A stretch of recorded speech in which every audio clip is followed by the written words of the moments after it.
রামনবমী কেন পালিত হয় চলুন জেনে নিই সেই বিষয়ে।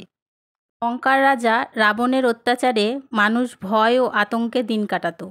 সে ব্রহ্মার কাছ থেকে বর পেয়েছিল যে দেবতা বা যক্ষের দ্বারা সে কখনো পরাজিত হবে না।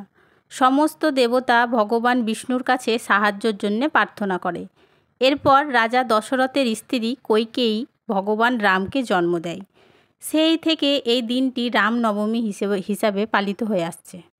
এই বছর রামনবমী তিথি শুরু হচ্ছে 5ই এপ্রিল সন্ধ্যা 7:26 এবং শেষ হবে 6ই এপ্রিল সন্ধ্যা 7:22।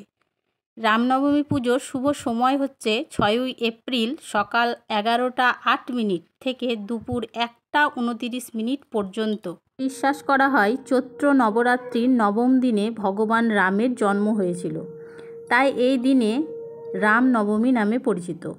এই দিনে মধ্যাহ্ন লগ্নে ভগবান রামের আরাধনা করলে বিশেষ ফল পাওয়া যায়। লোকমতে ভগবান রামের জন্ম দুপুর 12টায় হয়েছিল, তাই এই সময়ে রামনবমী পুজো করা সবচেয়ে শুভ বলে মনে করা হয়।